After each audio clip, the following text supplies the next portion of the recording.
We are live. We are live. Welcome to college football's peek around the corner. Excuse me. With your host, Greg Flugar. My voice has not recovered from last weekend. Welcome, everybody. College football's peek around the corner with your host, Greg Flugar. We cover everything in college football because we love and adore everything in college football. And if you do as well, if you are a college football sicko like the rest of the PATC community, subscribe to our channel. Smash that subscribe button. Smash the like button if you like our content. Share the video with your family and your friends. If you want to donate to this college football rebel outpost for college football sickos, hit the $ where you make a comment, and I'll get you super chat as quick as I possibly can. Everybody, and I mean everybody, is welcome into the studio that sits on the corner of Keith Jackson Parkway and Kurt Gowdy Avenue. Do not be afraid. Do not be afraid to be a legend. With your comments in the chat room, with your phone calls later in the show. We start off with Ricky Tungate, his incredible generosity again, gifting a membership to a fellow PATC community member, Soap. I haven't heard from Soap in a while. Hopefully he calls today's show. Soap, if you get a chance, please say thank you to Ricky for his incredible generosity. Soap, you are officially knighted, without a question of the doubt, by the power granted to me by Keith Jackson and Kurt Gowdy. You are knighted early peak cloak and dagger. Congratulations to Soap. When you get an opportunity, go please visit the YouTube channel and watch the early peak cloak and dagger episodes from members only. Thank you, Ricky. Appreciate it once again. Laura Weiss is in the house. Texas Tech Red Raider. We're going to be talking about the Red Raiders today. We're going to be talking about the Cyclones today. We are. In fact, I'll go ahead and start with the Cyclones. Today's show, we're going to be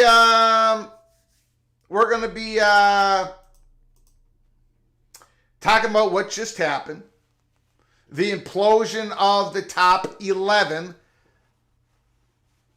5 teams lost, and they were going into the week ranked in the top 11. They went down 4 of them to an unranked team. And then the one ranked team was Texas A&M at number 25. It really shook the college football world.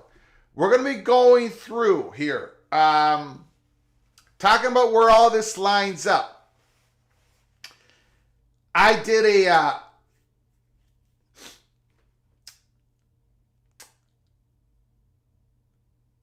I took an article that was just released a little bit ago from David Ubben from The Athletic. And I did not use the whole article. I just cut up some pieces of it. And we're going to be going through his bubble, his projections, his bubble in each conference. I like how he did it. So we're going to go through it. Now, for some reason, there's people out there on X and message boards that don't want to talk about the college football playoffs yet. They don't want to talk about who's projected in, who's projected out, the teams that we got to be looking for. What? That's what it's all about, is for us to talk about college football. For teams to dream that they can get into the playoffs. This is one of the great parts of it. Of course we're going to talk about it. From now on until they have the selection.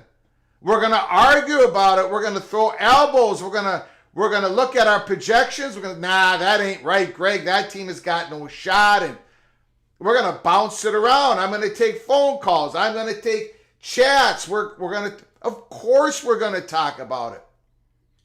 We're going to talk about the conference races. Who's going to get into the championship games? Who might get the at-large bids? Who might get bounced out? Who is on the very edge of the bubble? And then you got people saying, well, Greg, it's going to change. It's going to change next week. It's going to change next week. Why talk about it this week? Well, of course it's going to change next week. Of course it is. But we can always go back to, well, I thought on October 7th on a Monday, but now I'm thinking this. That's what we do. We talk college football. So,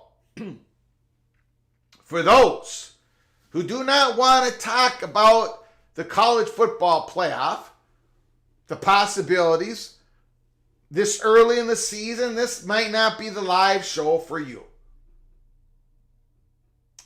I know there's plenty of teams out there that have already eliminated themselves. They're done. They're gone. They're not going to make the playoffs. They still have a season to play, and a lot of those teams are going to have a really good season, above expectations. But I know some of those fans are like, I don't want to hear this. I get it. And this might not be the live show for you. I will see you tomorrow. But that's what we're going to do. This article, we're not going to go through the whole article. We're just going to go through some of the graphs that were made. I really like how David Ubin, I think that's how he pronounced his name. He used to be a local writer in the state of Texas, right? I think he did Baylor or TCU. He was a beat writer somewhere in Texas. But now he's been working at The Athletic. I like how he did it. So we're going to go through it. We are going to go through it. Gorb, Iowa State hate week. Hal, West Virginia. Thank you for the super chat, Gorb. I do appreciate it. I do appreciate it. Look, we're going to get to West Virginia. Thank you, Gorb. I appreciate the generosity. But let's first talk about Iowa State. Now, they were ranked 11 in the AP poll. I think you can make an argument they should be ranked 7th. Ahead of an Alabama, ahead of a Tennessee. Now, you might come back and say, would you take Iowa State against Alabama and Tennessee in a neutral field? Maybe I would. But that's not the question.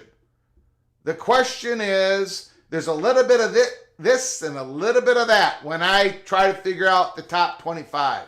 Some of it is what you deserve, and some of it is what I think you are at the end, and it all gets mixed up in my soup, and then that's what I serve. I think Iowa State very well could be 7 because I don't think Iowa State, no disrespect to Vanderbilt at Arkansas, no disrespect to those two teams. You had a beautiful weekend. You deserved the victories. Hats off. No question about it. But I don't think Iowa State would have lost to either one of those two teams. So that has to be part of it as well. Now, maybe they would have, but I just don't think they would have.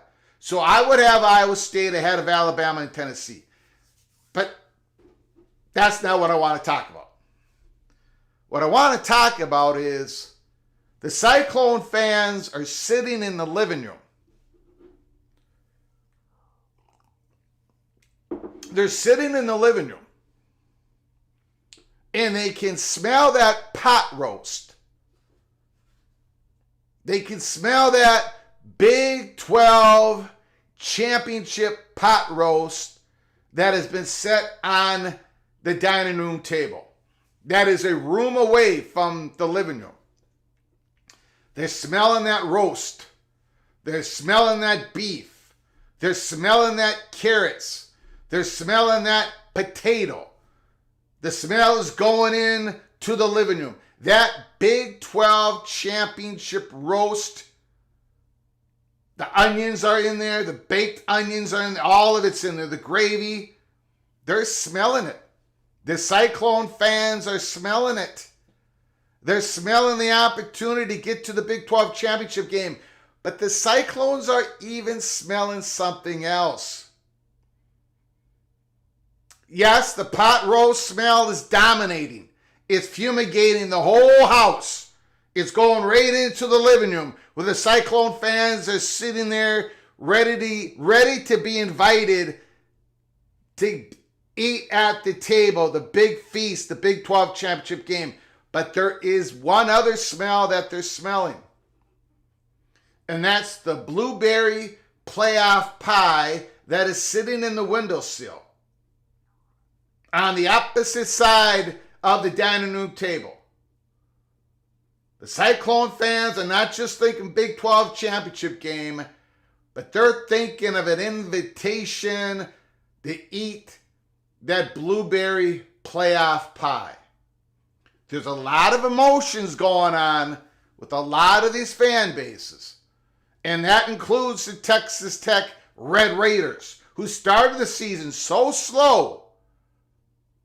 But now, what are they? They're 3-0 in the Big 12. 3-0. And now they play West Virginia. And you're talking about starting off slow. West Virginia. They got the doors beat in by Penn State. Okay. A lot of us would. In fact, my Minnesota Golden Gophers are going to get beat in more than West Virginia got beat in when the Gophers played Penn State in a few weeks. Okay, not a problem. Then they lost to the rivalry Pittsburgh. Eli Holstein played like an absolute dog. He made all the plays. Even the West Virginia Mountaineer fans have to admit that. And then Eli Holstein has continued to do that. Pittsburgh is undefeated. Not a bad loss for West Virginia. And now the Mountaineers have mounted up. They're riding their horse. They're kicking butt. Neil Brown once again is not on the hot seat anymore. Wow. Texas Tech, West Virginia, Iowa State. Of course, you still got Kansas State. You've got a lot of fan bases dreaming. Big 12 championship game, we can get there. We win that, we're going to go to the playoffs. A lot of fans are dreaming.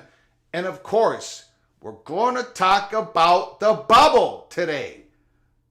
And a lot of you, your team is not on the bubble. My Gophers are now nowhere near on the bubble. My team's eliminated. Some other teams are eliminated. But some teams still can dream today. Some schools, some fan bases are sitting there going, holy smokes. Even if my team loses the next game, I can still dream. Yes, you can. Like the Indiana Hoosiers. They got a big game against Nebraska. I believe Nebraska. In a couple weeks. I might have that wrong. I think it's Nebraska and Indiana. Big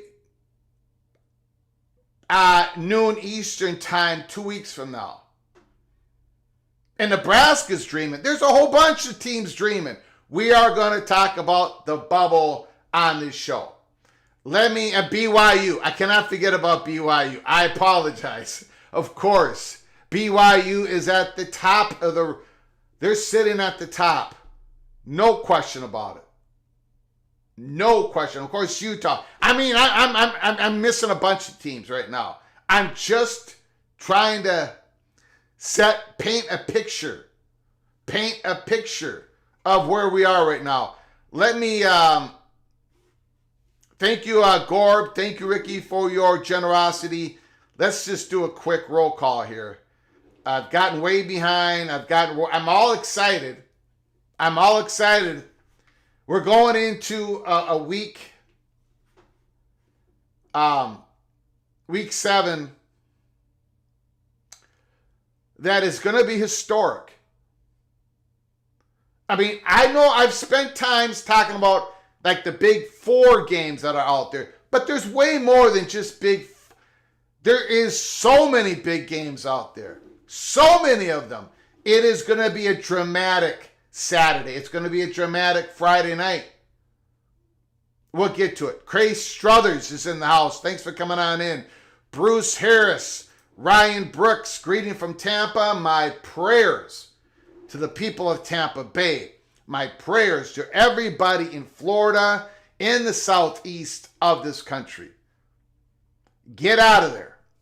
As soon as you can, get out of there. That Hurricane Milton is coming on in. It's already a Hurricane 4. It's going to reach Hurricane 5. Supposedly, some of the models say it's going to decrease before it hits landfall.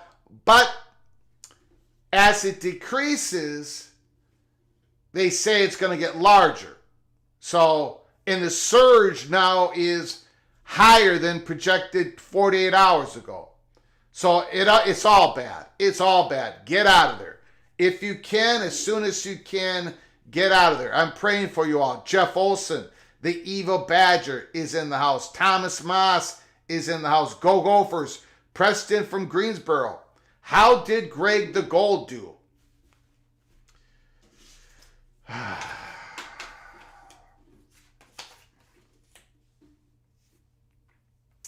We'll get to that in a second. We will get to that in a second. Joaquin Morales. Hey, Greg, PATC fam.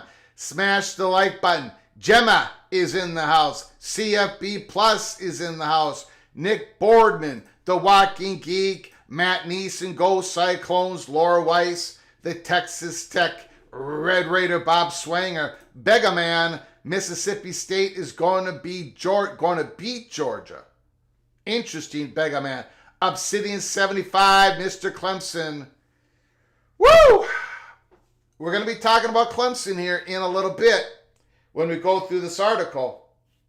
I think Mr. Bo Weevil is going to enjoy what I'm about to read about the Clemson Tigers. Congrats again, Greg. Thank you, Rock and Rant, Mr. Hurricane. And yes, I got a blowback because I called it the night.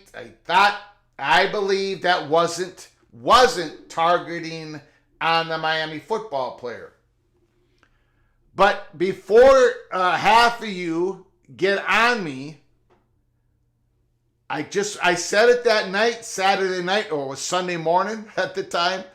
I'm going to say it again. I really don't know what targeting is. I don't know what a catch is.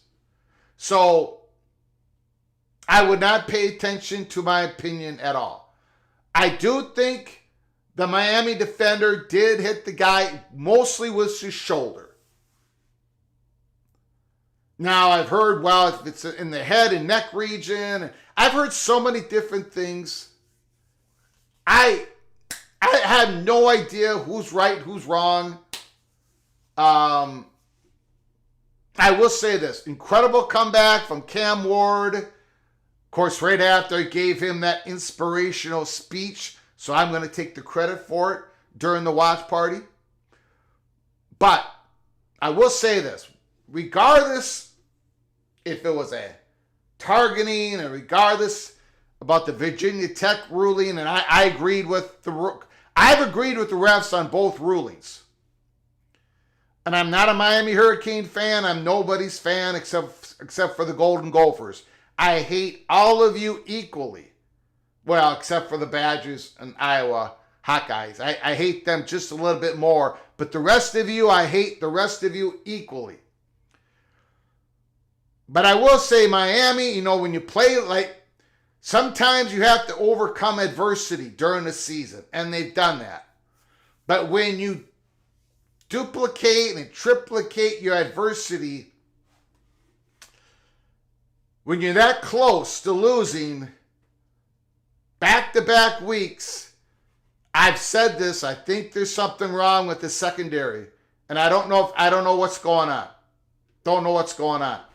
So, do I think Miami deserved to win that game? Yes. I think it was the right call. They came back. California had a million other plays that they could have iced the game, and they did not do it. Miami closed them down, and Miami had the fortitude, the skill, the play calling, all of it, the culture, all of it, to be able to come all the way back. All the way back. That takes a lot of something. So congratulations to Miami. Tracy FSU, good evening, Gold Nose. Thank you, Tracy FSU. TCU Horned Frog, Mick Stevens is in the house. Oklahoma State Cowboys lose out, something finally changes. Wow. I had all these Oklahoma State Cowboy fans mad at me at the beginning of the season because I put the Cowboys in 8th in the Big 12. I predicted them 8th in the Big 12. I was not sold on the Cowboys this year. Expedition Greg is in the house. RT is in the house. AMAC is in the house. David Griffin is here. Ryan Willie on Wisconsin is in the house. A couple more upsets, and Boise will be higher-ranked champion than the Big 12. They could be. They could be a high-ranked champion in the ACC. They could be a high-ranked champion than the Big 10 if you have a couple upsets. And they only lost to Oregon by 3. Probably not. I'm probably taking a little bit too far. But yes, Boise State is Boise State is going to be, they just keep going how they're going. They're going to get in the playoffs.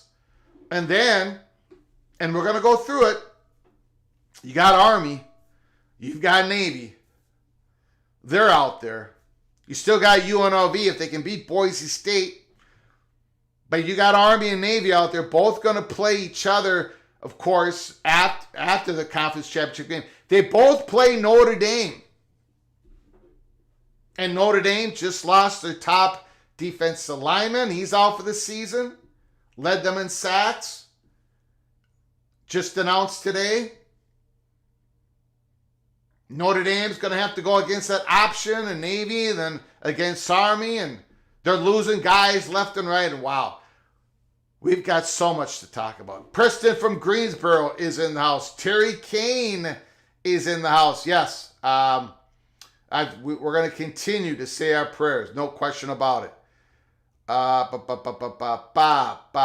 Who else is here? The Big Lubbock. The only team that has 4 victories against power conference teams. I thought that was the stat. Over 2 teams who have all winning records. Maybe that's it. I thought it was they're the only team that has 4 wins over power. I might have that wrong. Forget what I'm saying. The Big Lubbock. Listen to the Big Lubbock. I knew there was something unique about Texas Tech's resume. That's probably it. Numbskull News. Tech is for really real. KC Mallory is in the house. Michael 19C Fan is here. Larry the GM. Quinn Ears is coming back. Jeff Morgan is here. Nitwit is here. Greg, your money in reverse going against your picks makes money. Wow. Well, one of these days, it's not.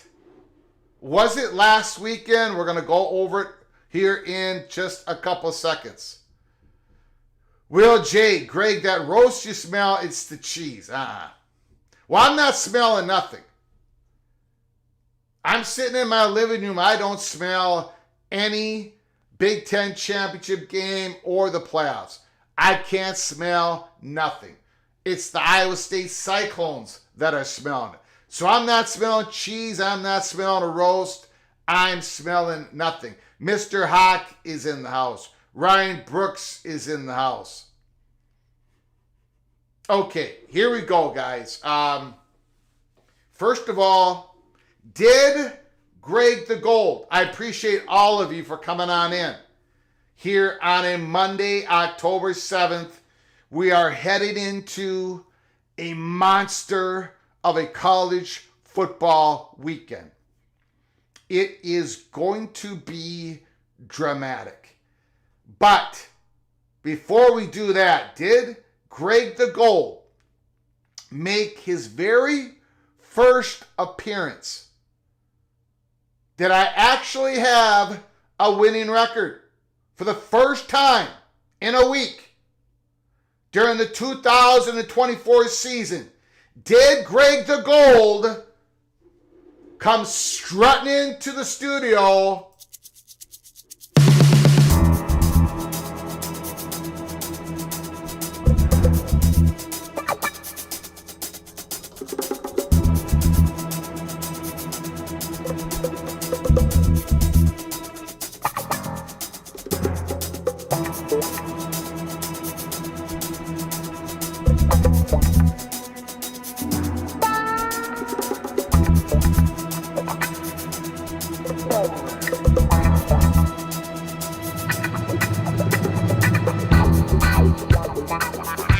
started off the week getting Syracuse correct.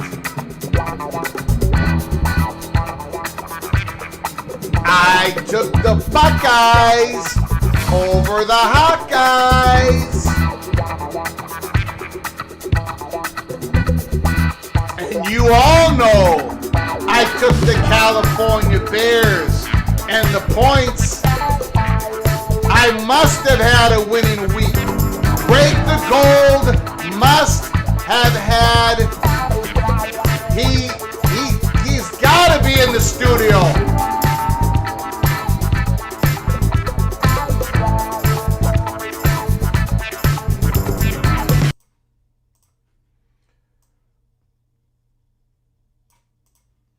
Did Greg the Gold make his first appearance for the 2024 season? Did Greg the Gold have his first winning week? No!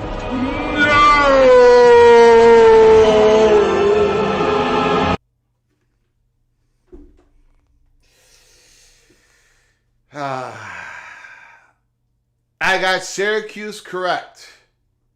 I took Missouri. Wrong. I took Louisville. Wrong. I took the Buckeyes. Okay, I'm 2-2. I'm 2-2. If I go 5-3, I'm fine. I don't. This must be a mistake. How did I take South Carolina? Why would I take South Carolina? I took South Carolina. I took Clemson. I took California. And then I took Arizona. So Greg the Cooler went 4-4. And of course, with the juice, that would be another losing week. The PATC community got UNLV wrong, Texas A&M correct, SMU correct, Iowa wrong, South Carolina wrong, Clemson correct, Miami wrong, and Arizona wrong. So you guys went 3-5. I was one game better than the PATC community this week. However, I was 3 games behind you guys coming into this week. So Greg the Cooler's record is 24 wins, 40 losses against the spread. 24-40. The PATC community is 26-38. 26-38.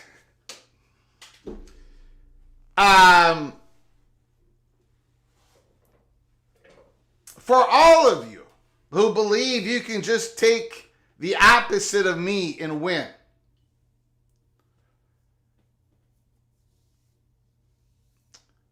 look, if I flipped a quarter and I picked my games flipping a quarter, I would have a lot better record than what I'm doing now. If I just flipped the quarter to decide who I was going to pick in 2024, 2023, 2022.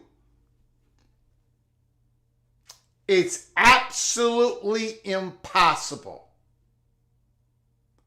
that this is going to continue. Statistically, it's impossible. The surge the other way is going to happen. It's got to happen quick, like probably this coming up week. So don't be out there going, all I got to do is go against Greg. Because statistically, what's going on is not possible. Even Greg the Cooler's curse is not strong enough. It can't keep going on like this. Word of warning. Because I'm feeling that this next week is going to be completely different. Completely different, baby.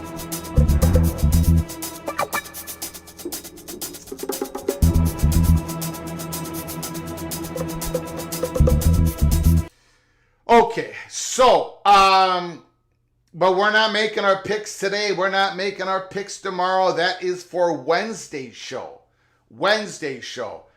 I want to go through real quick here. I love this stuff. I gave a warning at the beginning of the show. We are going to talk about the bubble, the playoff bubble. I know a lot of people don't want to talk about it. I know a lot of people don't want to talk about it. Great. Next week it's going to be all different anyways. Great. Don't waste our time. Great. No. No. This is why the expanded playoffs is a beautiful thing. So many teams are still dreaming. So many teams still have a chance. So many fan bases are in it. They want it. They can see it. They can taste it. They can smell it. Of course we're going to talk about it. This is the College Football Rebel Outpost. We are definitely going to talk about it. And David Ubben of The Athletic, the ACC. I love how he does it. Okay, now tell me in the chat, tell me with the phone calls after we go through this article, tell me how David Ubben got it all wrong or what he got right. In the ACC, he goes by conference. David Ubben says definitely in. At this point, they're definitely in. Miami and Clemson. David believes there's 2 teams that are going to make it in the ACC. And then he's got nobody in the probably in category. And then in the mix, it's 1 loss SMU in undefeated Pittsburgh. I think you have to do it that way. I think you got to completely do it that way. Then keep an eye on Syracuse, Louisville, Duke, and Virginia.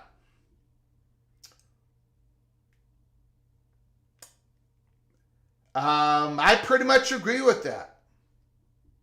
Now, Virginia and Duke, of course, are probably going to be sliding out here soon. Louisville, they're gonna have to mount up now. They're gonna have to run the table. Syracuse has got 1 loss. They eke out a win against UNLV. That might be a good win. Probably a good win by the end of the season. Pittsburgh and SMU, they're definitely in the mix. And the definitely in are Miami and Clemson.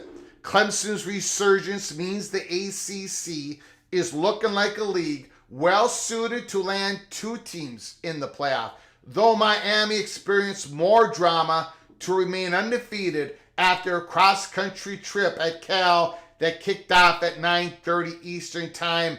Pitt is looming with a much improved offense and no losses. Duke fell from the ranks of the undefeated, but Syracuse logged a big win on the road at UNLV in overtime and maybe in the mix too. After a loss, BYU, SMU didn't look like a team that could be a factor in the ACC race early this season.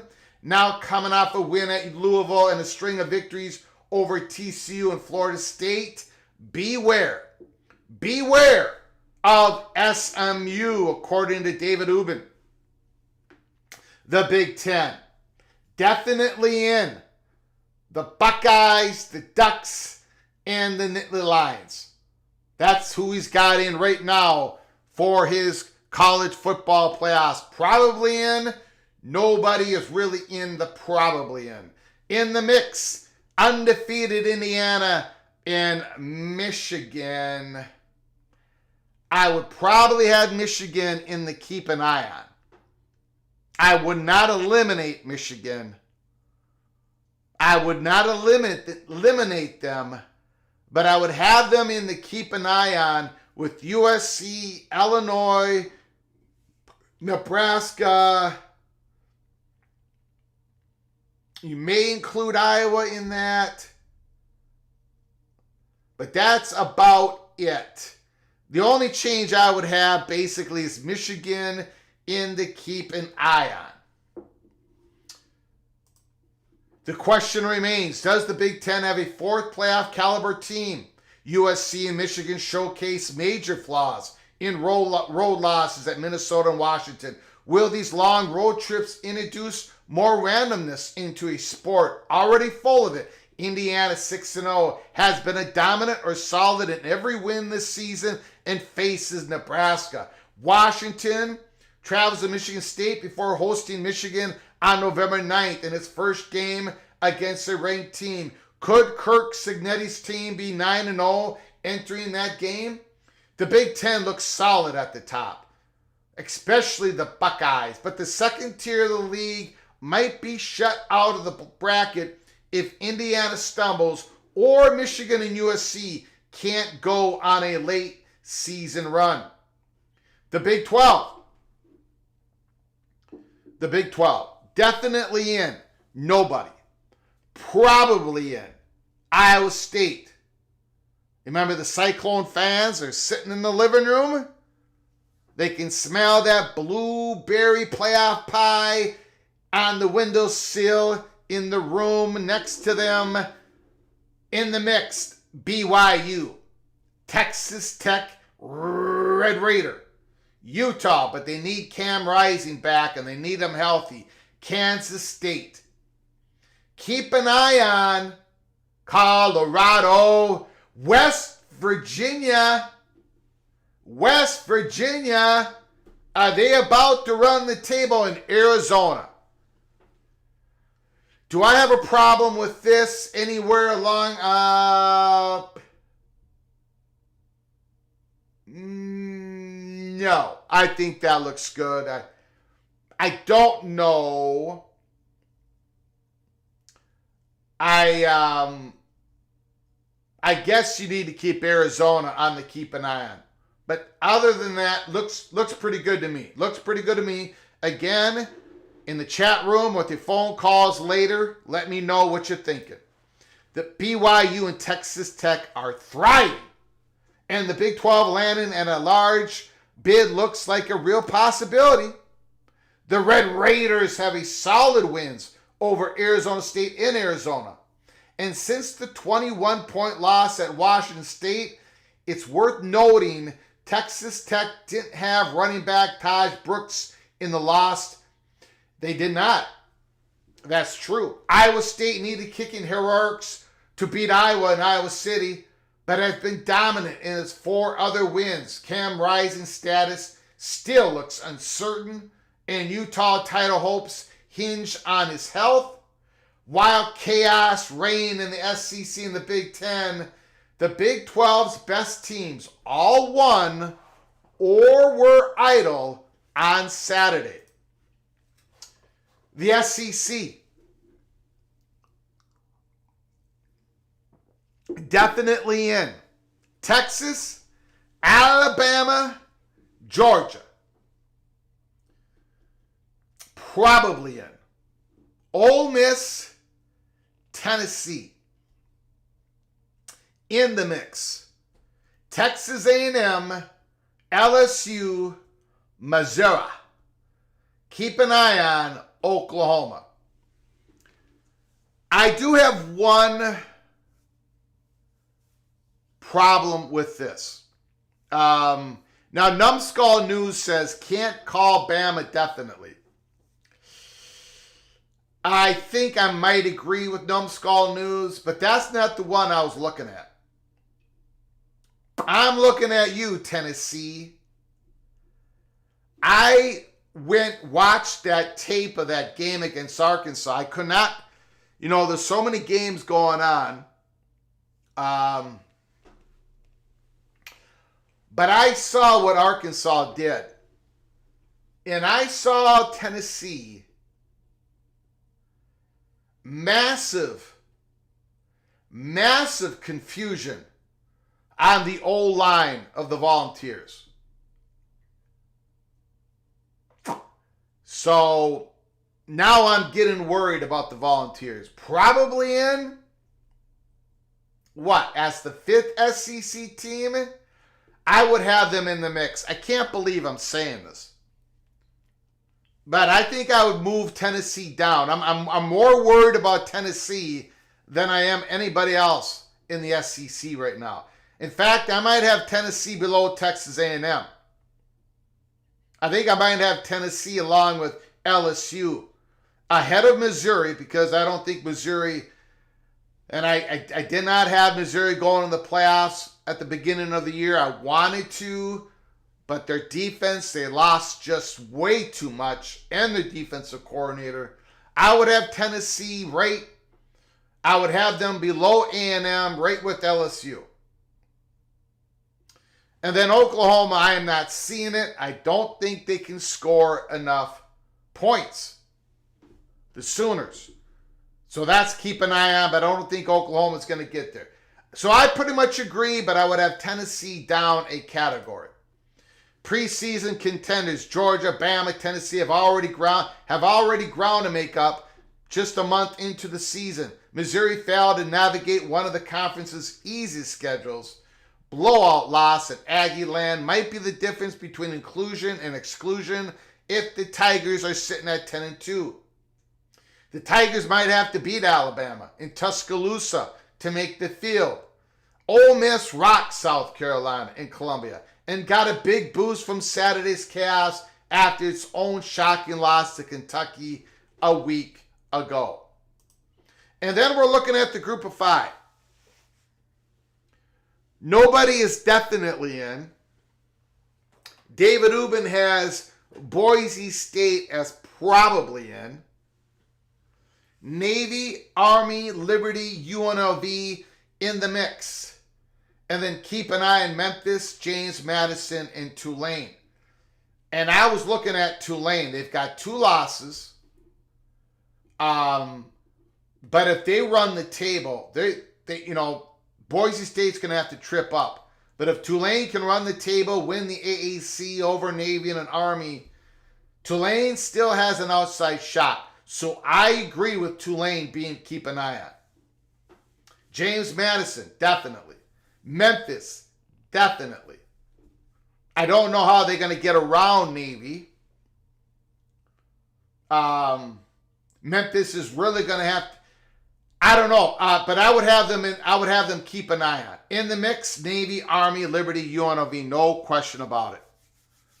Liberty is going to have teams lose in front of them, run the table. They're going to need Boise State to lose again, of course. But I have no problems with that list at all. Army, Navy have 2 of the best teams in years and continue to destroy all comers. Navy's average margin of victory is 23.4 points and has a quality win over Memphis. Army's average margin of victory is 29 points.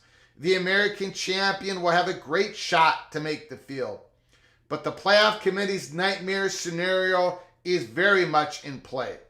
Army and Navy could play an American title game that decides who goes to the playoff, followed 7 days later by the Army-Navy game that won't have any relevance as the playoff field looms. Remember, that Army-Navy game at the end of the year is not a conference game. The conference championship game is a week before the AAC conference, and everybody agreed to it. The Power 4 conferences and everybody agreed with it, that no matter the result of the Army-Navy game at the end of the season, a week after the conference championship game, that is not going to have any relevance. Not for an at-large bid, not for, of course, the conference championship game, which is going to be played a week before. Boise State looks like the best group of 5 team overall and might have the Heisman winner in must-see running back Ashton Genty.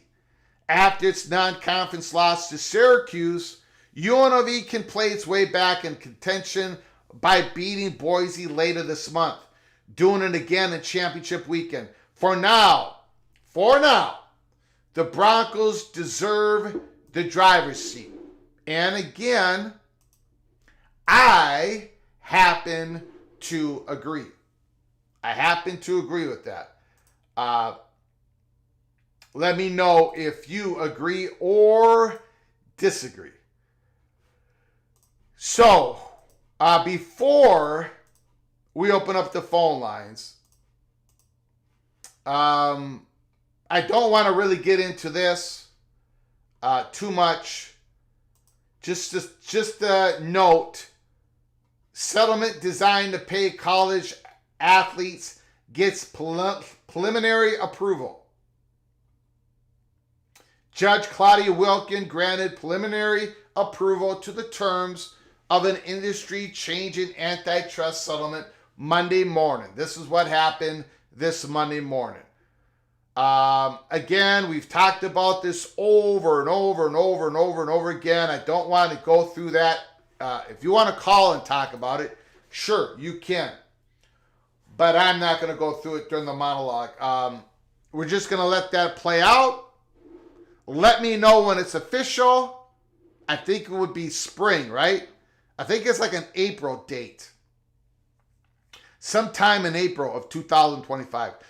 And then we can start talking about salary cap, the $23 million, and hopefully it's transparent. And then we're going to have oogles and oogles and oogles and oogles of content and things to talk about having to do with your favorite team and how they're going to split up that money. And it's going to be fascinating spring and early summer and early fall of 2025. It's going to get crazy. Now, I want to just once again quickly go over some of these schedules for this following week. Now that we went through the bubble, right?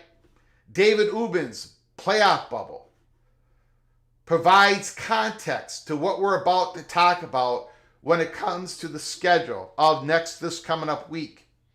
Again, I'm going to open up the phone lines in a few minutes from now. Clemson, Wake Forest. Clemson keeps rolling. 3-0 in the ACC. Georgia Tech, North Carolina. Stanford, Notre Dame. Notre Dame cannot afford a hiccup. They've lost to Stanford last year. They cannot afford a hiccup here. They just lost another defensive lineman. They got to get ready for Navy. California, Pittsburgh. Pittsburgh 5-0. Can they go 6-0? Can they go 2-0 in the conference? Well, Louisville still has an outside shot. So does Virginia. Virginia's 2-0.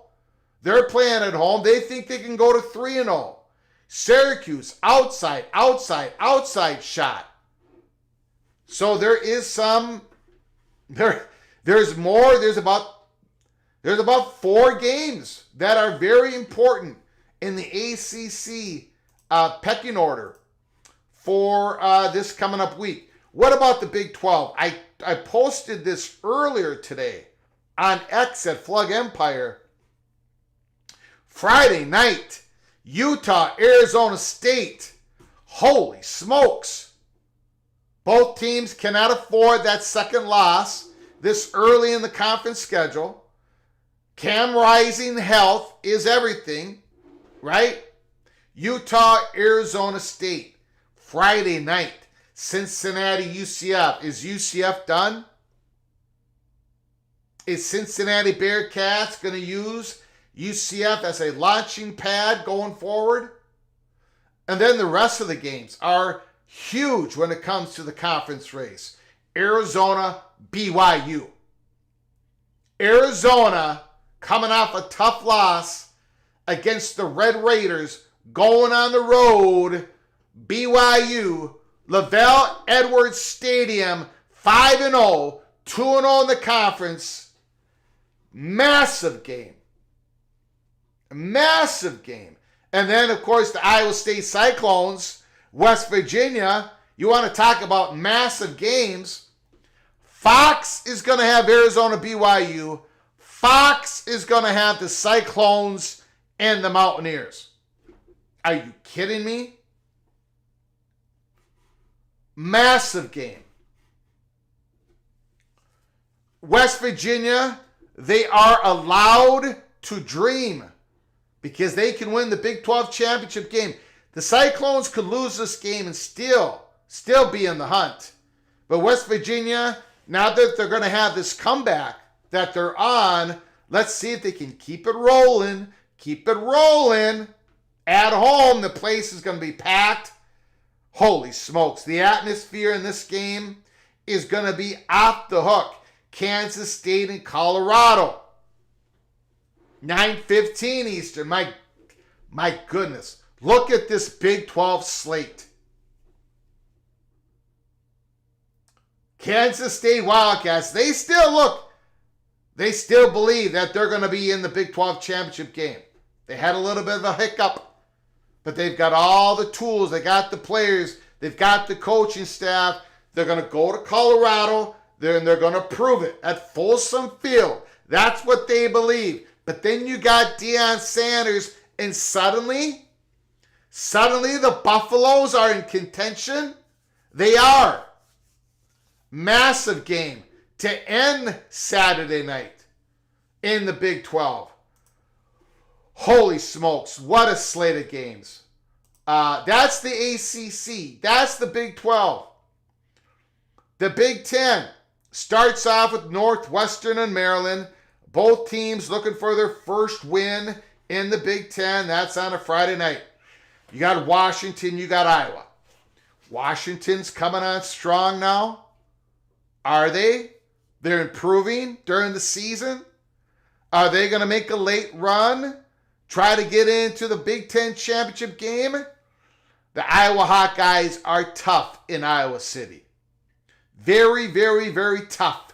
Is Sullivan going to play this game? Is he going to have to play this game? Big game. Fox, Washington, Iowa, Rutgers, and Wisconsin. Woo!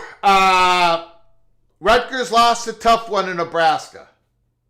Their offense sputtered. The Greek rifle was misfiring all afternoon. Wisconsin basically got a bye as they rolled over Purdue. The loser of this game starts thinking about, again, trying to get to the best bowl game as possible. The winner can still dream. The winner of this game can still dream. Penn State, USC. Now, Penn State can do everything better than the Gophers. They can rush the passer better. Abdul Carter and those other guys. They can run the ball better. I love my Darius Taylor, the beast. But Penn State is going to be what Minnesota was, but they do everything better. There's not one thing they don't do better. I can't think of one thing they don't do better. They've got the athletes. USC is going to have to play a better game. They're going to have to get ready. They're going to have to help that right tackle out. They're going to have to chip. They're going to have to be max protection. They're going to have to do things differently in this game. Can they make the adjustments? USC needs to win this game to keep their dream alive, to get into the playoffs. Penn State can shut that door down on the Trojans. And if Penn State wins this road game, if they go travel to the Coliseum all the way from Happy Valley all the way to Los Angeles, and they win this road game, it's going to send a strong message that Penn State is not going anywhere when it comes to the Big Ten race. Illinois and Purdue. Illinois is going to enjoy a big win here at home. They're going to go to 5-1. Illinois is going to go to 2-1 in the Big Ten, and they're going to continue to be able to dream. They're going to have every right to dream after Saturday. The Buckeyes and the Ducks. There's going to be millions and millions and millions and millions of people watching this game. We're going to be doing a watch party on this game next Saturday night.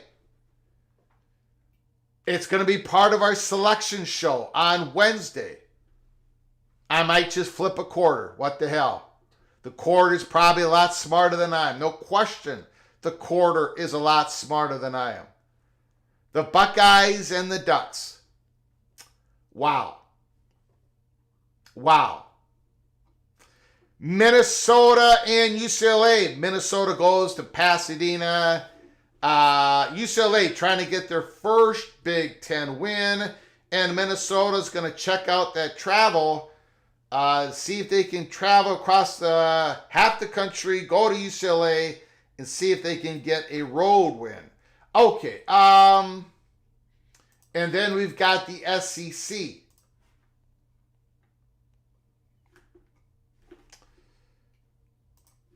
Again, next week's game, South Carolina, Alabama.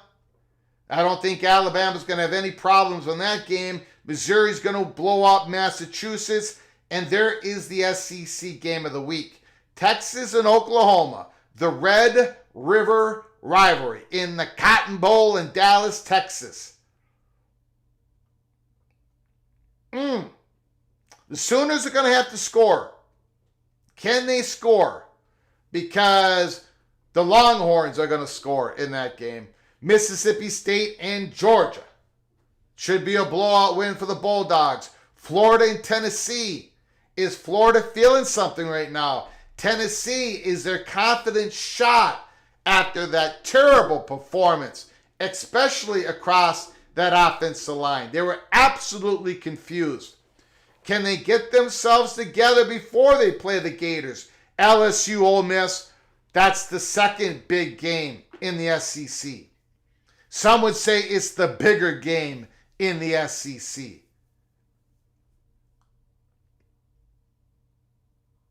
The ramifications of this game are massive. One of these two teams is going to suffer their second loss of the year. Vanderbilt and Kentucky, an opportunity for Vanderbilt. They're trying to get to 6 wins. I know they play Ball State. It's going to be tough on the road against Kentucky. So there are your SEC games. And again, when it comes to UNLV plays Utah State. Utah State not doing good this year. UNLV should be able to get their 5th win. Boise State plays at Hawaii. Should be able to get their 5th win of the season. We're going to quickly go to the American here. Memphis plays South Florida Friday night. Army plays UAB. UAB is not good this year at all. Army's going to get their 6th win. And Navy is not playing this week. Okay, so we are going to get to your phone calls. College game day will be there. Big Noon will be at Iowa City. Red River Shootout. I'm excited for that one, Greg. I've never watched that game. Holy smokes. You've never watched that game. Georgia Bulldogs. I've been watching that game since the 1970s. 1970s, no question about it. Gonna be a big one. Gonna be a big one. But I don't think the Sooners can score. I don't think the Sooners can score. I mean, they're not... Texas is going to score in that game. LSU Ole Miss is the SEC game of the week. I figured Mr. LSU Tiger would say that. Okay, let's get it open. We're opening up the phone lines. Talk about whatever you want to talk about. There is a lot to talk about. Big games that happened last week. Controversial calls back and forth. The phone lines are officially now open. 763-260-1333. 763-260-1333. If you haven't done so, please subscribe to our channel. Smash the like button if you like our content. Share the video with your family and friends. If you want to donate to this College Football Rebel Outpost channel, just hit the $ where you make a comment, and I'll get you super chat as quick as I possibly can. It's going to be a blast. Next week is going to be an absolute.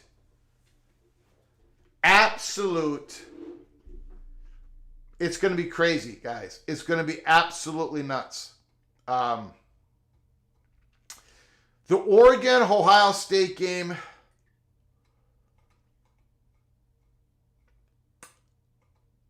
Look, let's be honest.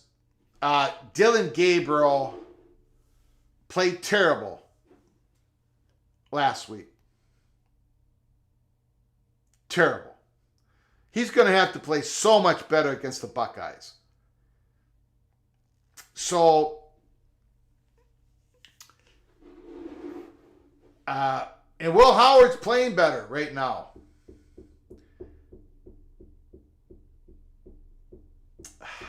I don't know.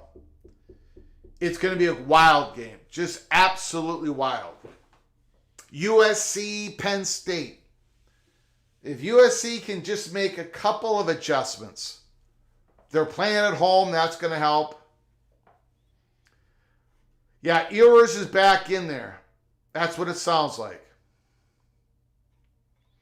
And he's going to be ready to go.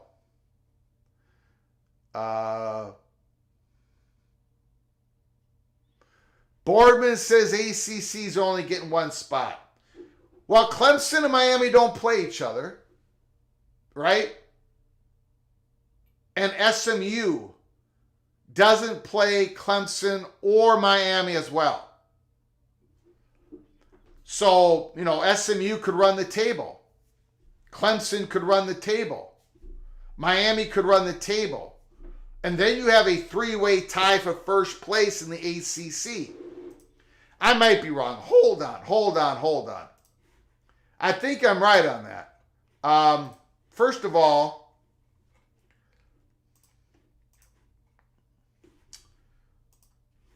okay, Clemson's 3-0, Miami's 2-0, SMU's 2-0. Okay, everybody see that? Virginia's 2-1, Pittsburgh's 1-0. If you look at Clemson's schedule, they play Virginia, Louisville. Okay. So Clemson does not play SMU or Miami. We got that, right? Miami. They play Louisville, Florida State, Duke, Georgia Tech, Wake Forest, Syracuse. Miami does not play Clemson or SMU. And SMU doesn't play Miami. So you could have a three-way tie at the top of the conference. Clemson's going to be favored in all their games. They could be 11-1. Miami could be 12-0. SMU, Stanford, Duke, Pittsburgh. SMU could be 11-1. It's possible. It's going to be difficult. I mean, Miami just won 2 really close games, but it's statistically possible for all 3 of these teams to be undefeated. And then it goes to a tiebreaker.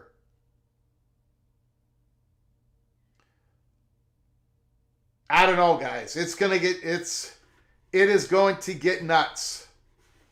And that's just one conference. That is just one conference. How about Virginia? Virginia plays Louisville, Clemson, SMU. Virginia Tech.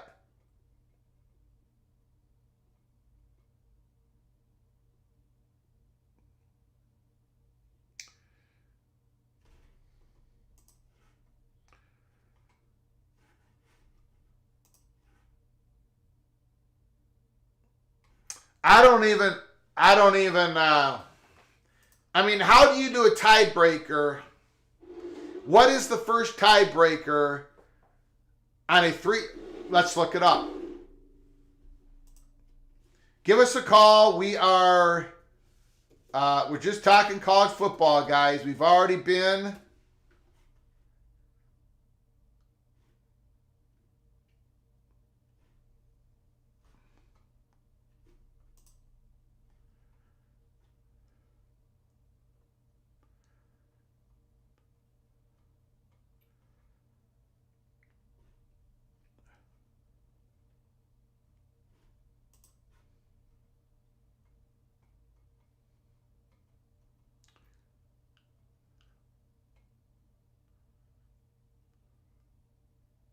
Okay, so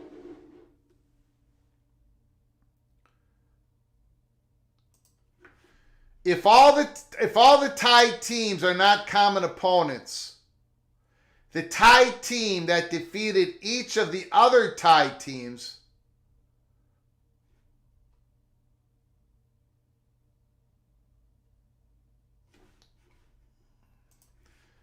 I don't know. I don't know if I've got an official what article? Larry the GM, you send me an article?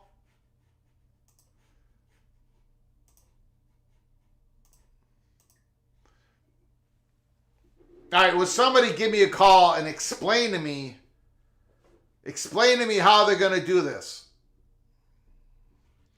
Mark texts, Travion and Quinshawn are going to run wild over the Ducks. Phone lines open, 763-260-1333. They're going to flip a three-sided coin.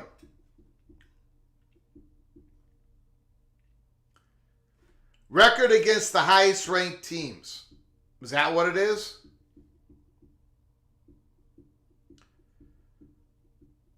Preston from Greensboro. That's why I dislike, I try to Google it, and all they have is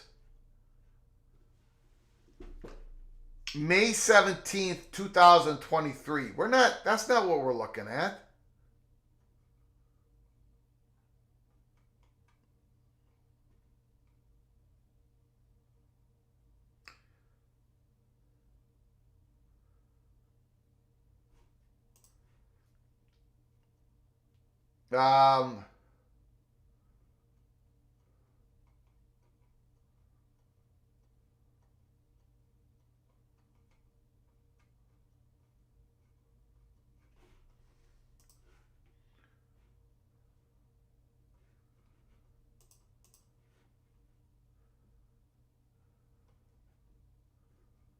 Okay.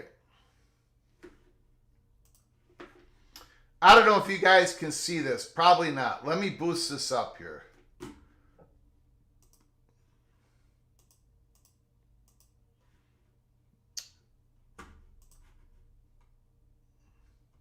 ACC is in this column.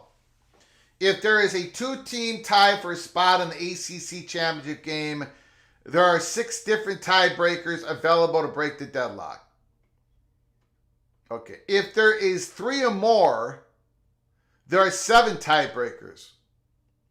First, combine head-to-head win percentage among the tied teams if all tied teams are common opponents. They don't have any common opponents. None of those 3, SMU, Clemson, and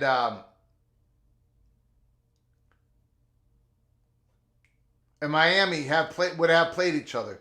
If all the tied teams are not common opponents, the tied team that defeated each of the other tied teams.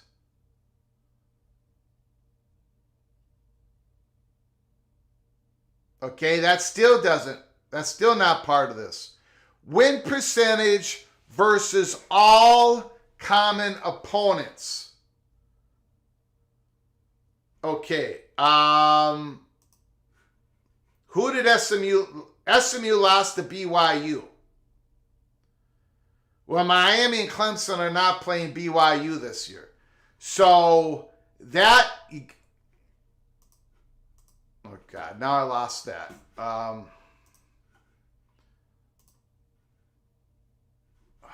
jeez. Okay. So combined win percentage of conference opponents.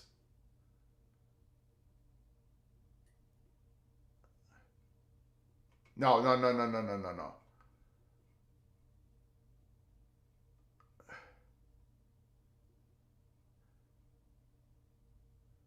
Okay. Win percentage versus common opponents based upon their order of finish. Overall conference win percentage with ties broken in proceeding through other common opponents based upon their order of finish.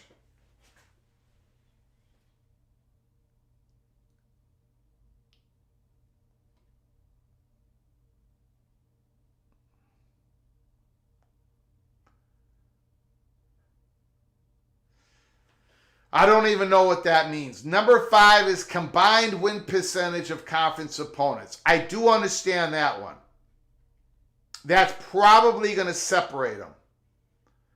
One of the teams is probably going to have a better conference schedule, right? Win percentage versus common opponents based upon their order of finish.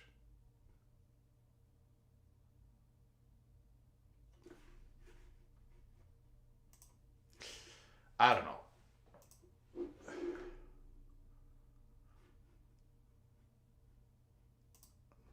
Yeah.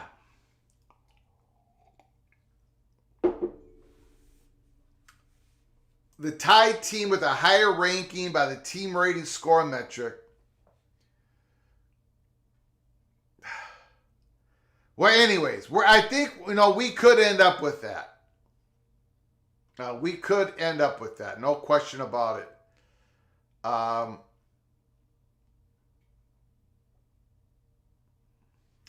Interesting factoid, Iowa State, West Virginia. Anthony Beck gets inducted into the West Virginia Hall of Fame. His son is Iowa State's quarterback. Ed Cook, is that happening that Saturday? Is Anthony Beck getting inducted that Saturday, or is he getting inducted this year? Wow. Either way, it's something else.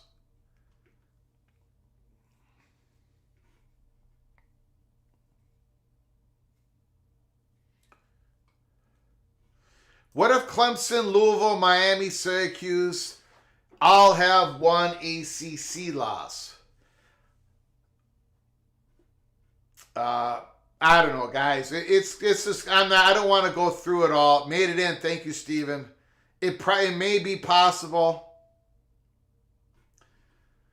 Yeah, Vanderbilt quarterback is an interesting story. I watched him last year for New Mexico State. He brought New Mexico State out of the dumps. And then he went to Vanderbilt with Jerry Kill. Jerry Kill is an advisor for Vanderbilt.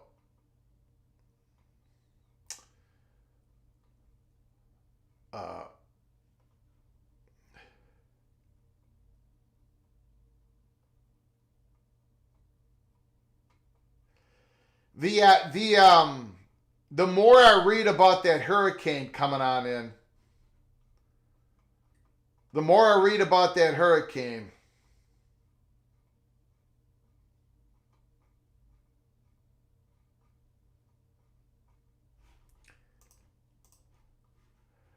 John Till, why not just flip a coin and an odd man out? Well, they might have to do that. I think that's the last tiebreaker. Looking for a bounce back win for USC, Greg. Game is at home. Might be a great upset pick, Greg. Nitwit's trying to get me to pick the Trojans.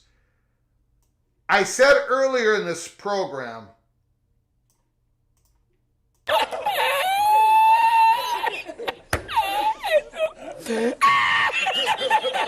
I said earlier in this program that Penn State does everything better than Minnesota.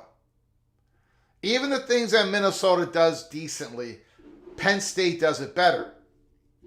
So USC, on the Penn State's pass rush, USC's going to have to keep, I know they like throwing to Woody Marks. I know they like to throw, but they're going to have to keep a running back in. They're going to have to keep a tight end in. They're going to have to help out their right tackle and their left tackle, but mostly the right tackle. USC did not provide any help during the Gopher game. They're going to have to provide help for the Penn State game. You're going to have to send out one last receiver for Mr. Miller Moss.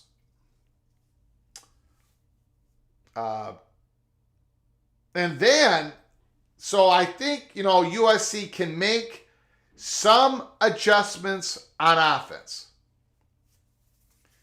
But it's the defense that has me a little worried for the Trojans in that game. They're really going to have a difficult time stopping Penn State. They're going to have to sell out. And then Drew Allen with that arm makes some connections. But USC is going to have to really sell out. Hopefully, for the Trojans, they get that linebacker, number 18, Eric Gentry, back. They missed him on Saturday.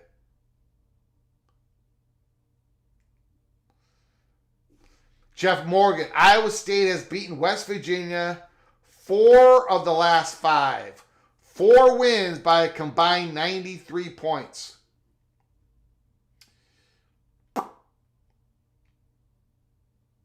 This is West Virginia's opportunity.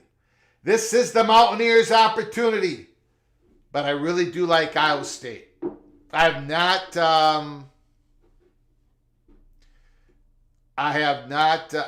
been shy about that. I picked Iowa State to come in 3rd in the conference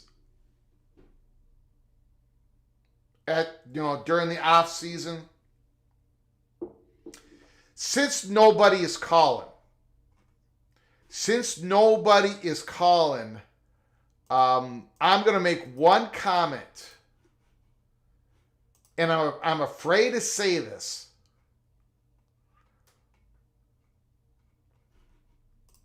And I don't understand the science behind it. I'm going to shut the phone line down. The phone line is closed since no one's calling.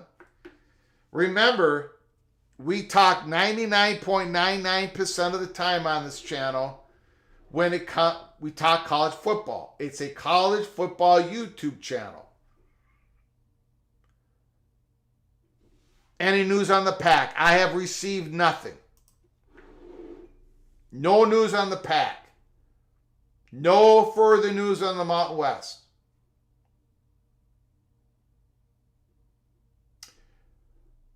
But 0.0001% of the time,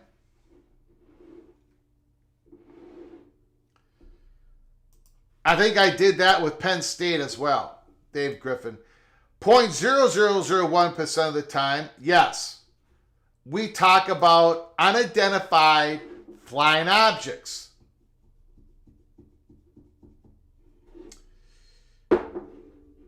Not aliens, but unidentified flying objects or underwater submersible objects.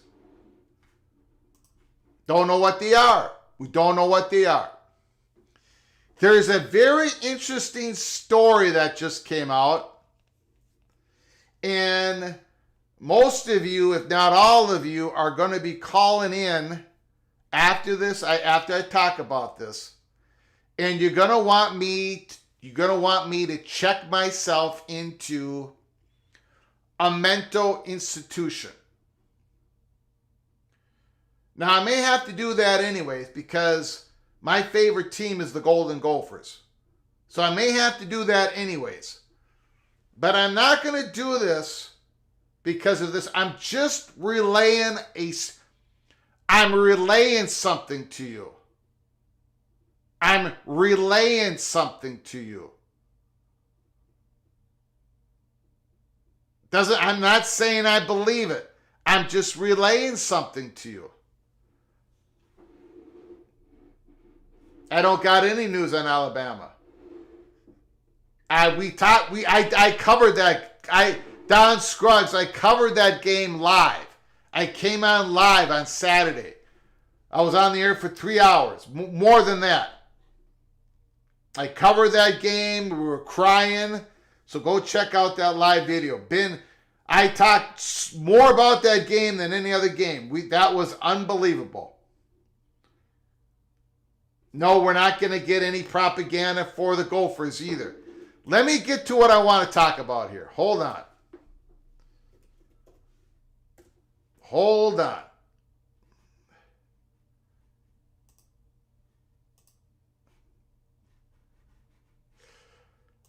Okay, I got to change something around here. Give me a moment. Give me a moment, everybody.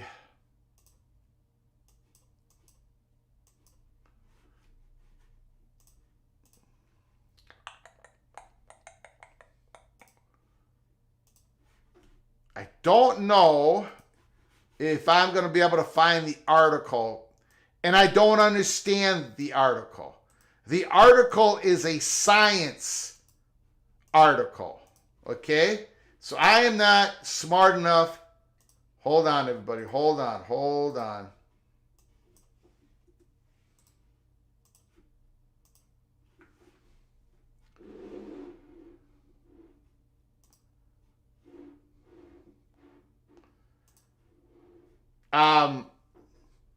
No propaganda.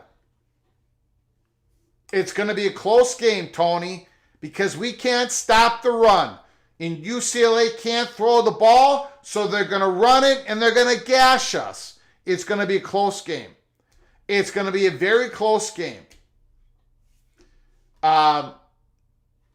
Stopping by to say congrats. Thank you, Mike Williams. Appreciate it. We got fortunate.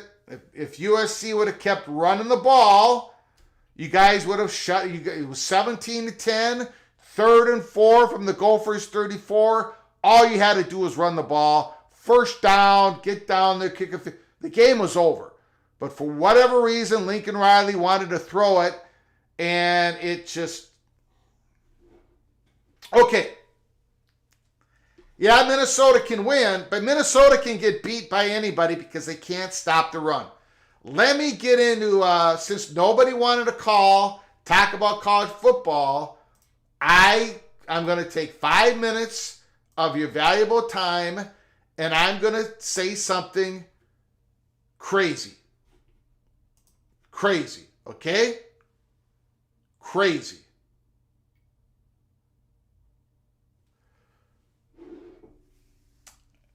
Cattle mutilations, right? There has been cattle mutilations all over this country, in Australia. Anywhere there is cattle, there has been cattle mutilations, right? There's been cattle. There's been cows. Now hang with me here. There has been cows found on ranches, somehow surgically cut, looks like it's done by some sort of laser, where all the blood is drained out of the cow and none of the blood is on the grass. Have you heard of this story? Give me a why. It's been out there for a couple of decades. Give me 4 decades. Thank you. Okay. This has been going on. Now hang with me. Please. This is going somewhere. And again, I'm probably going to, YouTube is probably going to shut me down. I'm going to get raked over the coals. I'm not saying I believe this. I'm just telling you what this new theory is. And it's sort of backed up by, it's one part of it is backed up by science that just came out. This ain't this is not a crop circle story. This is mutilations. You can Google it. It's been going on. Oregon has had a rash of them recently. And Tracy FSU says it's the CIA. Here's the problem, though. Here's the problem. Of all these mutilations,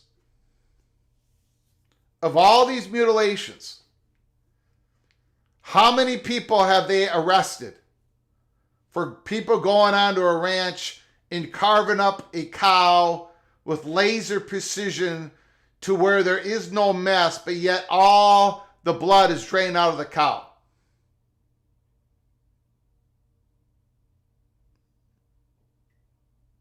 How many people have been arrested?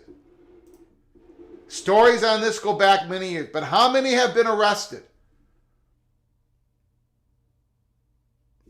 0. Nobody. Okay, so now maybe that's just bad luck.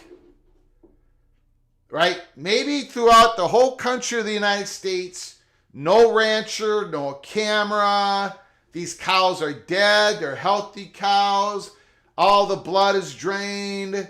Maybe it's just bad luck. Look, I'm on a run.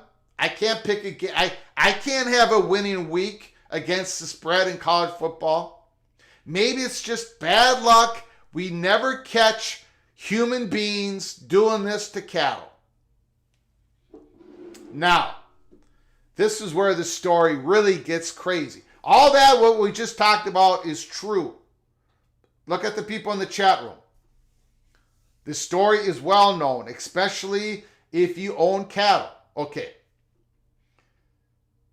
Now, there is a science out there. Somebody really smart.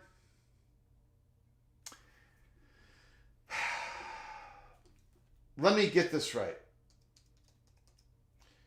I don't understand any of it. Okay? I don't understand any of it.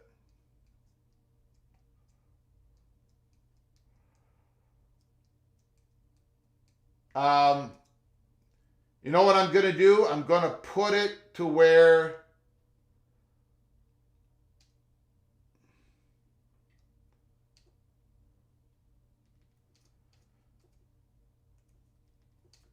I'm going to go ahead.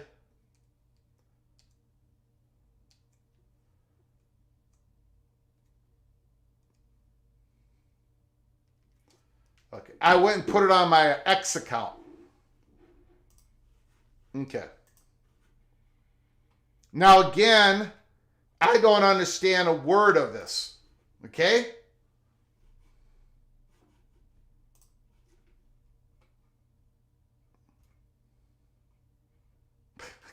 Now this is going to get crazy. Okay? Look. If you want to go into my Twitter account at Flag Empire and click into this, you can. Topological materials are a new class of quantum materials which have a robust surface stats with Dirac-like electronic structures. Sensitive biosensors based on topological insulator, Bi2, Se3, and peptide. Okay.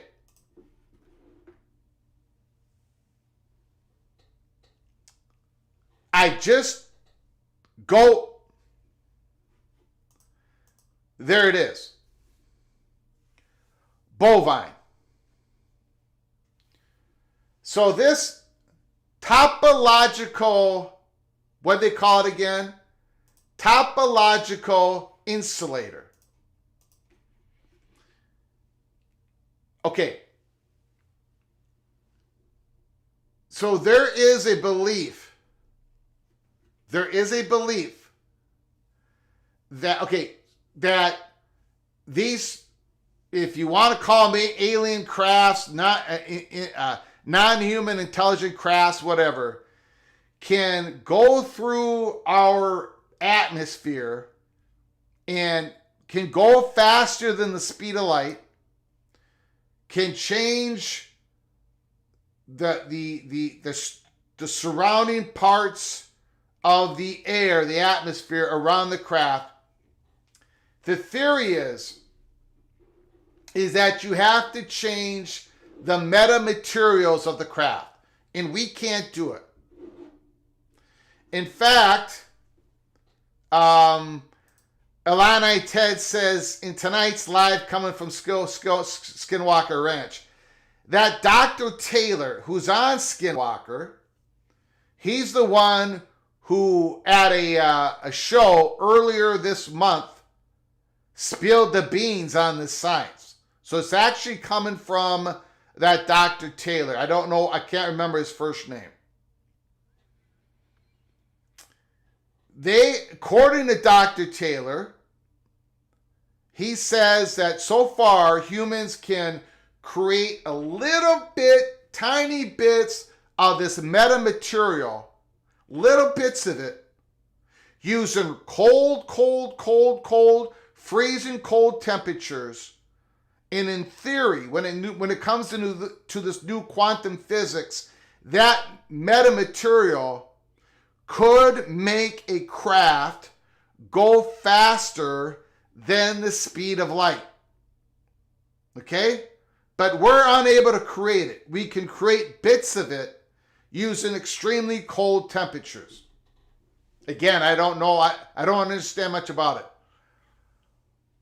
But according to what I just dropped on my X account, that's science. Cattle blood, bovine blood, there's a chemical in there that is the topological insulator. So now us humans that don't quite understand this new quantum physics are looking at this chemical in bovine,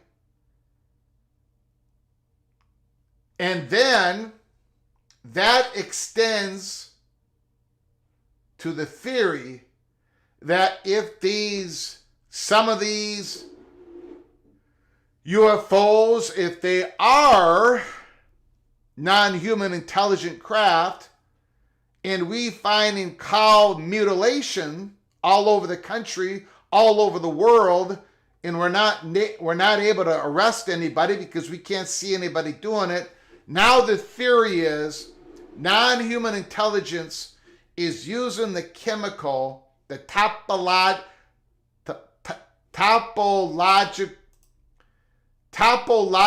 insulator of the bovine blood to make sure the craft can continue to travel at faster than the light of speed.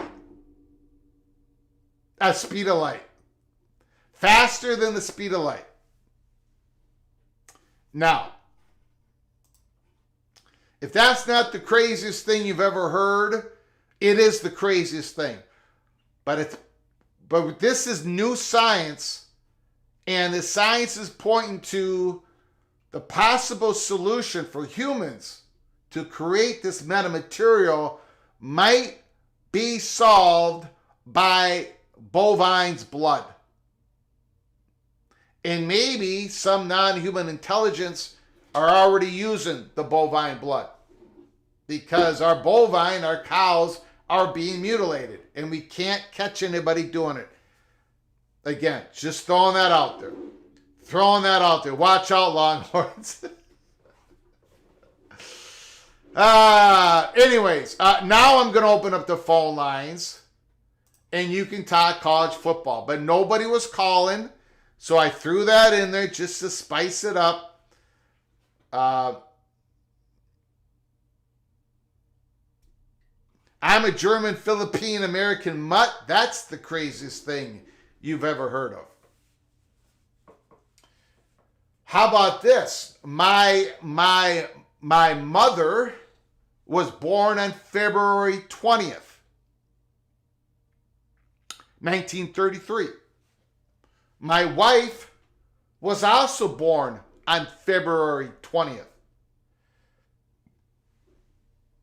1972. So my mother and my wife were both born on February 20th.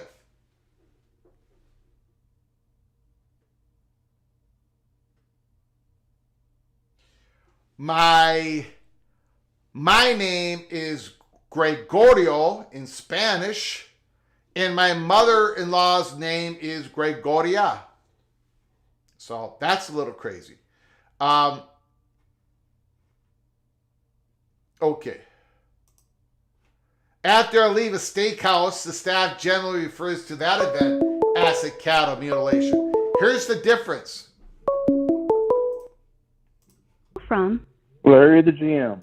Larry the GM, can you just hold on for 1 second, please? Sure. Appreciate it. Appreciate calling. Mo and Vision, the difference is when you go to a steakhouse and eat, you leave a mess. People know that you went there, you ate, and you left. The cattle mutilations that are going across the world, man, it's precision. There's nothing. There's no blood on the grass. It's just all gone. Not even Mo Vision has that efficiency. Go ahead, Larry the GM. The floor is yours. Yeah, Greg. So I sent you a link to an article I wrote today that goes through what I call the looming chaos in the CFP. Okay. You might find that interesting.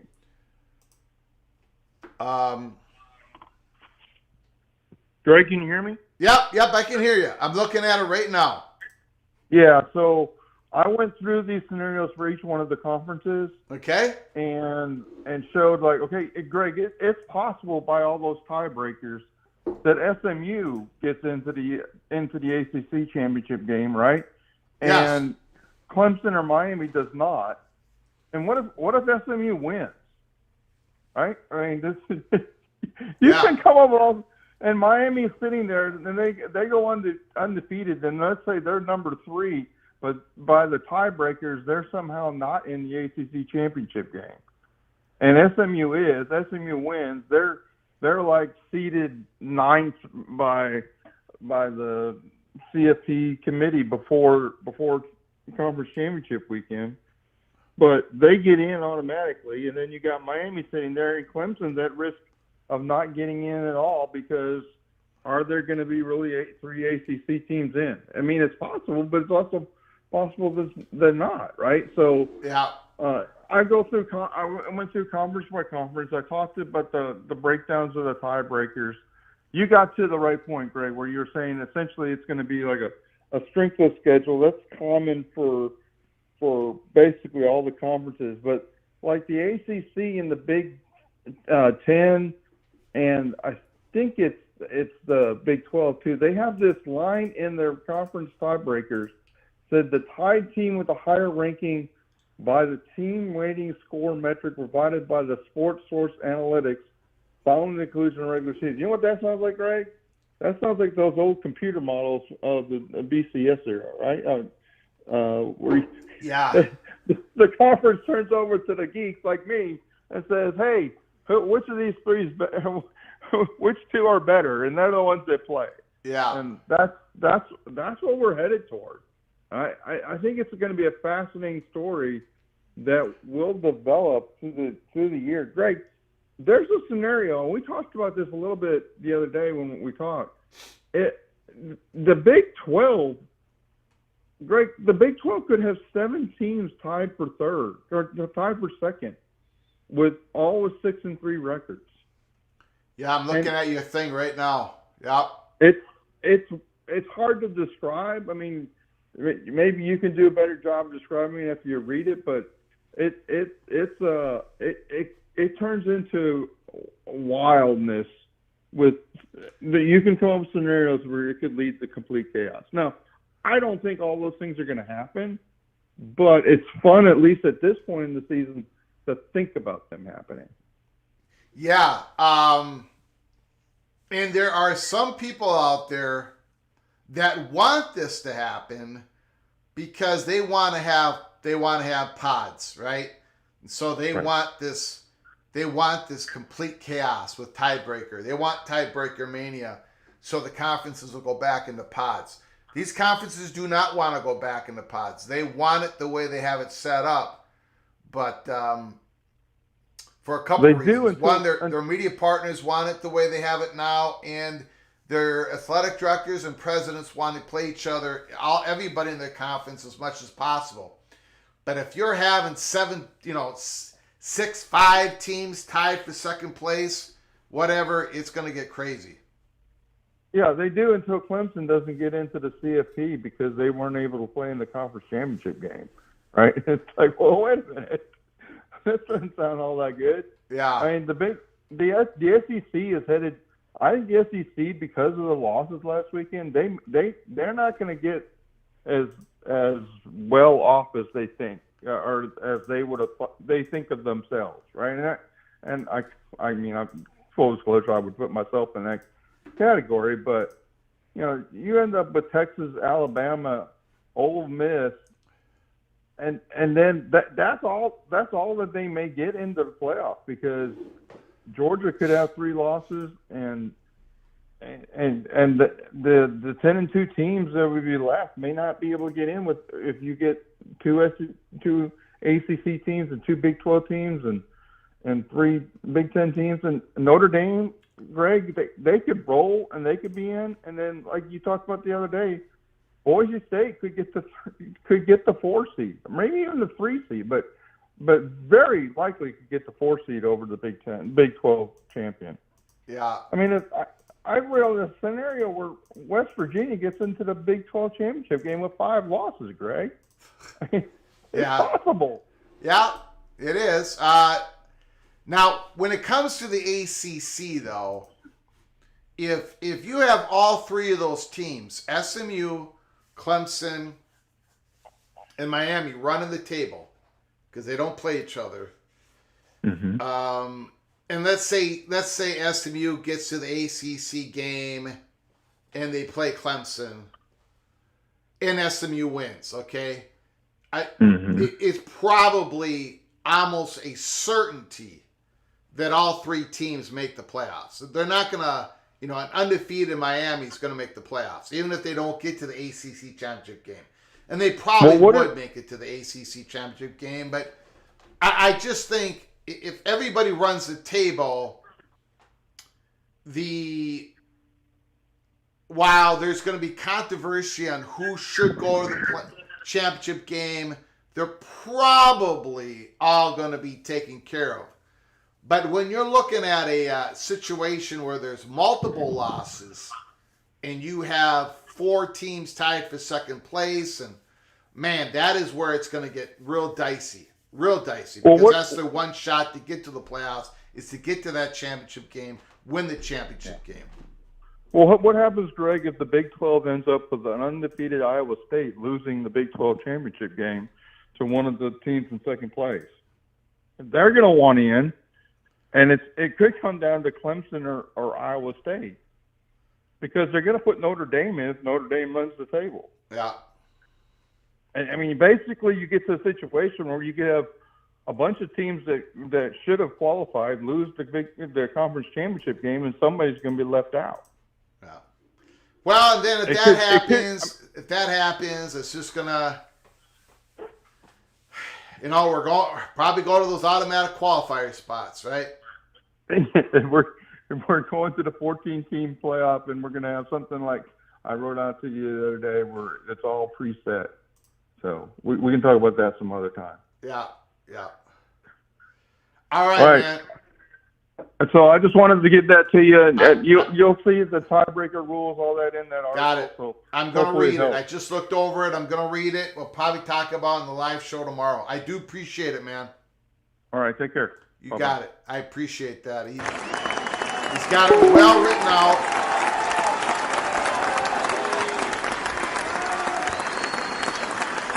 Larry the GM has a really good article on it. I'm going to go through it.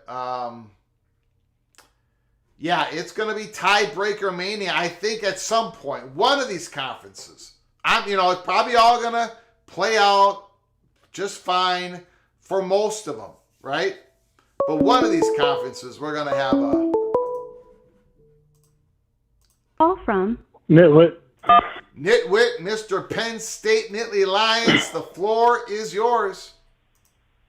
Hey, Greg, how's it going? I just want to call in and say there's strange, spooky things everywhere this time of year. You know what I mean? Yes, there is. Including myself. Anyhow, I wanted to call in 5-0, survive in advance. Yes. That's all you got to do. Just look at the next opponent. That's it. Yes. I tell you what, I have to really Penn State's offensive line. I think you guys know the history of Penn State. They either have really great wide receivers, or they don't have an offensive line, or they just haven't been able to put it together. I think we finally have an offensive line with the way we performed against Illinois, the way we performed against UCLA. We're finally being able to impose our will running the football, and I think if you want to be a championship team, that's what you got to do. Yeah. So I'm really excited about that. Just wanted to also call and congratulate you and the Gophers on an amazing win. You kind of took the shine off of our game next week, but I couldn't have been more happy for Gopher Nation. You guys deserve it. You played hard in that game. Yeah. And you deserve to win that game. It wasn't a fluke. Yeah. It wasn't a fluke, Greg. They stopped running the ball, but that's not your fault. Yeah. We were fortunate. But it's I do think I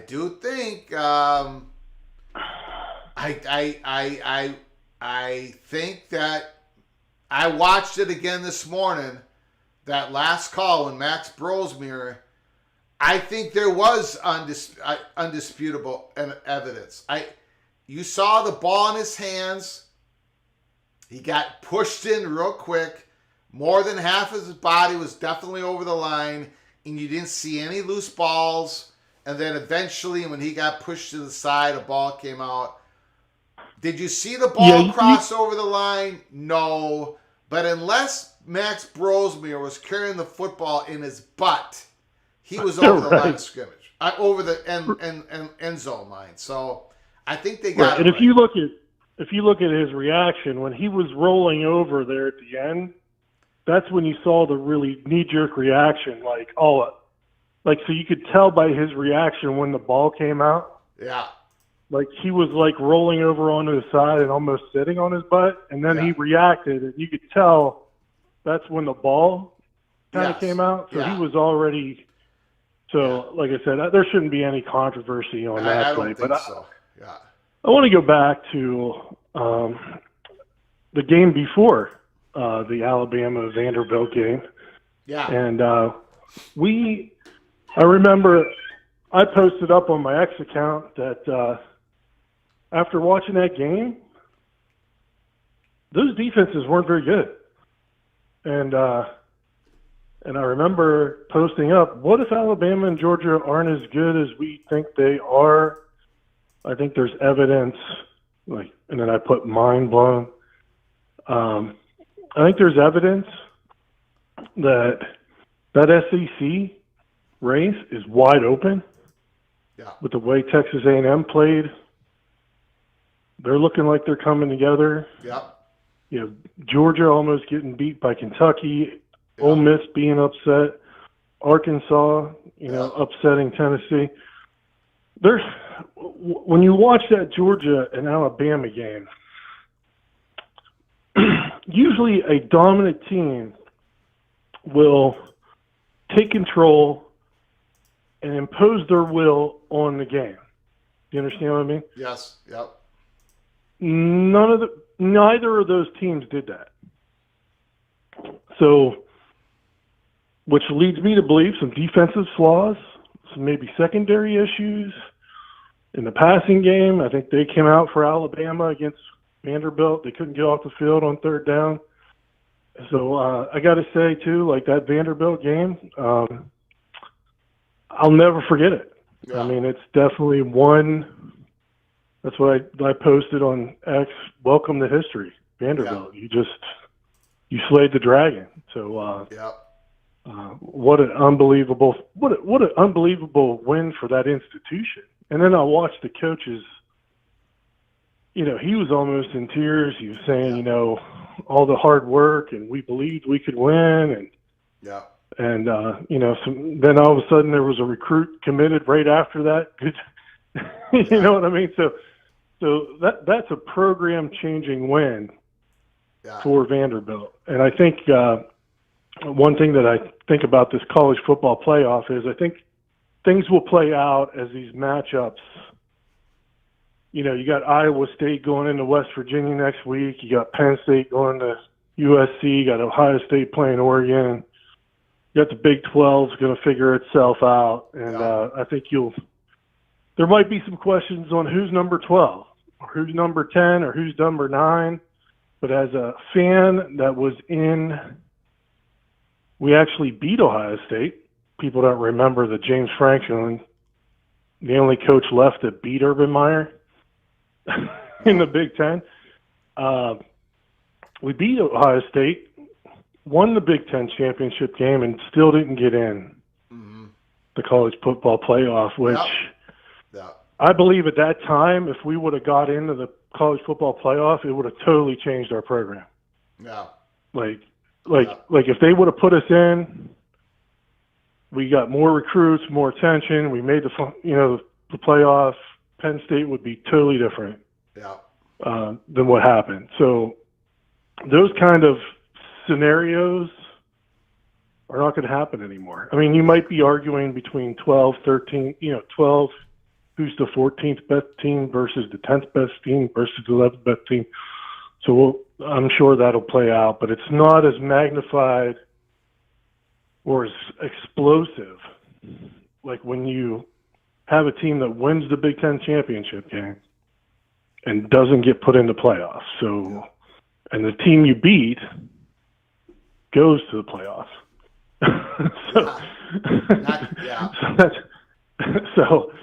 Greg, I tell you what, you scared me tonight. You know, I'm actually a little shook by the information you laid down. Well, it's just I'm not saying I believe any of it. I'm just saying. I'm just saying it's shaky, you know? Yeah, it is. Like, wow, this is going on out there. Yeah. Who knows? And you don't know. You don't know. You can't define it. Yeah. Hey, you know what? It could be true. It could be not true. It could be something else. It could be vampires. Who knows? All right, man. Appreciate it. Let's go. Yeah, thank you. Beautiful call. Thank you so much. Thank you, Cranky Tiger, for those kind words. Greg, thank you for what you do. You're a bright light in a dark world. And again, my prayers to everybody in the state of Florida and the southeastern part of the country, because, you know, everybody gets affected. You don't know how you're going to get affected. You're going to have these high surge waters. We saw what happened to the western part of the state of North Carolina in the last one. It's not where the hurricane necessarily lands. It's like the right side of the eye of the hurricane is the part that he get hit the worst when it comes to surge, but there's all these other factors. These tornadoes spin off and floodwaters and dams, and you just had a bad hurricane come through, and man, and it's going. Right now, the models are showing that it goes over an incredible part of the state of Florida. It goes right through the middle, Tampa Bay, ends up over Orlando, all that population. I mean, Tampa Bay itself has 500,000 people or something like that. It's a big city. I think it's top 50 in the country in population. It's going to be horrible. It's going to be just devastating. So my prayers go out to everybody out there, and get out of there. Get out. The Tampa Bay region almost has 4 million people. Everybody get out. I mean, if you can get out now, get out.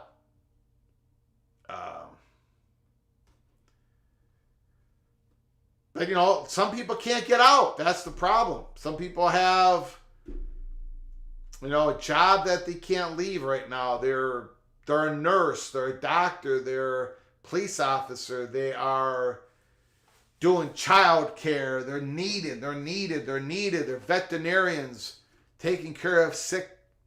There's just a whole bunch of reasons why you can't leave. So, anyway, so our prayers go out to everybody. The hurricane, it's going to be terrible. So anyways, I hope I brought some entertainment for everybody today. We talked some crazy stuff. Yes, we did. But mostly it was college football. And I just want to show, this is the Action Network, Brett McMurphy's Action Network. This is their, this is how they have it now. Okay? 12th seeded Army playing Georgia. For whatever reason, Action Network believes Army is going to win the AAC championship. And they're going to be playing Georgia in the first round. That's their projections. They've got Ole Miss 9 against number 8 Clemson. They've got LSU squeaking in. Holy smokes. LSU playing Penn State in the first round. Action Network's got Alabama against Oregon. And then in the quarterfinals. So these home games would be at Clemson, at Georgia, at Penn State, at Oregon. Then in the quarterfinals, in the Sugar Bowl, it would be Texas against Clemson. Iowa State, Action Network has Iowa State winning the Big 12 championship. They would play at Georgia, the Fiesta Bowl. Number 3, Miami against number 6, Penn State in the Peach Bowl. And in the Rose Bowl, you would have Ohio State and Oregon playing for the third time, probably the third time. I don't know, maybe Brett McMurphy has Penn State playing Ohio State in the Big Ten championship game. That could be. But anyways, the Buckeyes and the Ducks. And then Brett McMurphy has Texas, Georgia in the semifinals. And he's got Penn State, Ohio State in the Cotton Bowl. And then he's got Texas and Ohio State in the championship game. Again,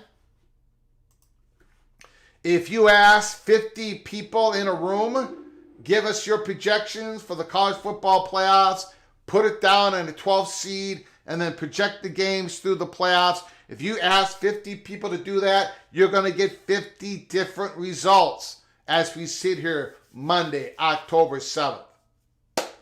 I want to appreciate everybody that's come on in. Appreciate it. The donations, the chat, and a couple phone calls that we took. We're going to close it up. We've been on the air for over 2 hours, almost 2 hours. And I got a lot of things I got to do.